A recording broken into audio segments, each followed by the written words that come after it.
ఖరీఫ్ పంటల సాగు కాలంలో ముఖం చాటేసిన వర్షాలు కోత దశలో మాత్రం మిగ్జామ్ తుఫాను రూపంలో కోస్తా తీర ప్రాంత రైతులను కోలుకోని విధంగా దెబ్బతీశాయి.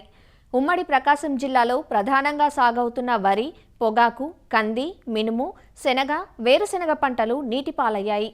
పొలాల్లో నీరు నిలబడిపోయి పైరు ఎదుగుదల సరిగా లేక పోషక లోపాలతో పాటు తెగుళ్లు వ్యాపించే ప్రమాదం ఎక్కువగా ఉంది. కాబట్టి రైతులు పంటలను కాపాడుకునేందుకు కొన్ని యాజమాన్య పద్ధతులను పాటించాలంటూ సూచనలిస్తున్నారు ఐసీఏఆర్ కందుకూరు కృషి విజ్ఞాన కేంద్రం సీనియర్ శాస్త్రవేత్త మరియు అధిపతి డాక్టర్ ప్రసాద్ బాబు.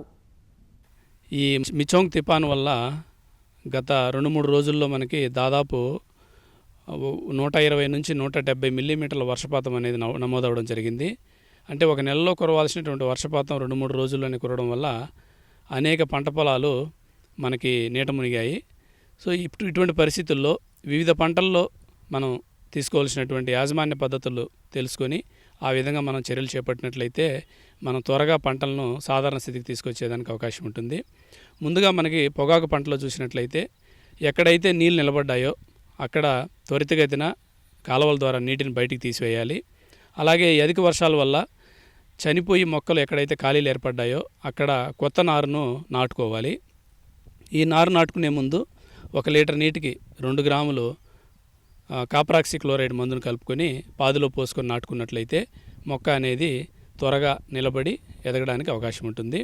తర్వాత 1 ఎకరాకి 3/19 కానీ లేకపోతే 13-0-45 అనేటువంటి నీటిలో కరిగేటువంటి ఎరువును 2 కిలోల చొప్పున 200 లీటర్ నీటిలో కలుపుకొని మనం 1 ఎకరా పొలంలో పిచికారీ చేసుకోవాలి. వీలైనంత త్వరగా తేమ ఆరిన వెంటనే అంతర్సేద్యం మొదలుపెట్టినట్లయితే మనకి వేర్లకు గాలి వెలుతురు ప్రవహించి త్వరగా మొక్క అనేది నిలదొక్కునేందుకు అవకాశం ఉంటుంది.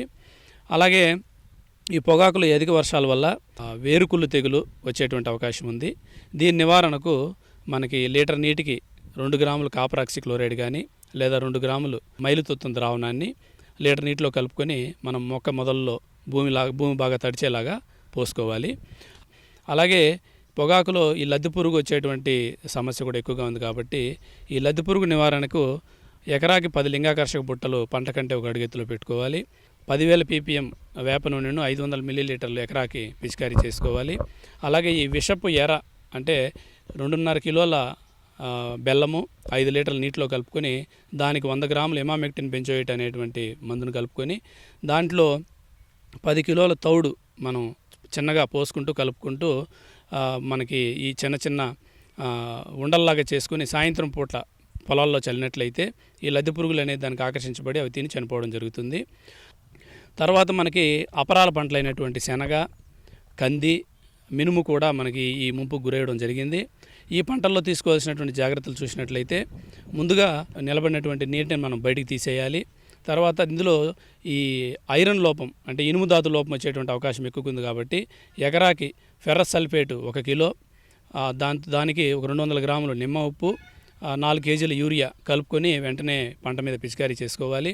ఇక మనకి శనగ, మినుము పంటల్లో ఈ ఆకుమచ్చ తెగులు, వేరుకుళ్ళు తెగులు వచ్చేటువంటి అవకాశం ఉంది. కాబట్టి దీని నివారణకు మనకి హెక్సాకొనజోల్ అనేటువంటి మందును 400 మిల్లీలీటర్లు లేదా ప్రోపికొనజోల్ అనేటువంటి మందును 200 మిల్లీలీటర్లు ఎకరాకి 200 నీటిలో కలుపుకొని పిచికారీ చేసుకున్నట్లయితే దీన్ని సమర్థవంతంగా నివారించుకోవచ్చు.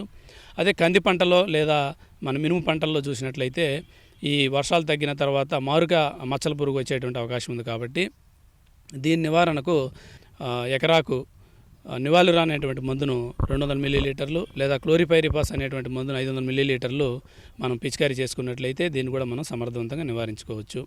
అదేవిధంగా మనకు వేరుశెనగ పంటలో చూసినట్లయితే ప్రస్తుతం మనకి శాఖీయ దశ నుంచి పూత దశలో ఉంది. ఇటువంటి పరిస్థితుల్లో ఎక్కడైతే నీట మునిగిందో వెంటనే నీటిని అధికంగా ఉన్నటువంటి నీటిని కాలువల ద్వారా బయటికి తీయాలి. తర్వాత 1 ఎకరాకి 10 కిలోల చొప్పున యూరియా సమానంగా చల్లుకోవాలి. తర్వాత ఈ 3/19 కానీ లేదా 13-0-45 అనేటువంటి నీటిలో కరిగేటువంటి మల్టీకే ఎరువును ఎకరాకి 2 కిలోల చొప్పున పిచికారీ చేసుకోవాలి. ఇందులో కలుపు సమస్య కూడా వచ్చేటువంటి అవకాశం ఉంది. కాబట్టి ఈ 20-25 రోజులు దాటినటువంటి పైరులో మనకి ఇమాజితాపిర్ అనేటువంటి కలుపు మందును ఎకరాకి 250 మిల్లీలీటర్ల చొప్పున 200 లీటర్ల నీటిలో కలుపుకొని మనం పిచికారీ చేసుకుంటే కలుపు సమస్య నివారించుకోవచ్చు.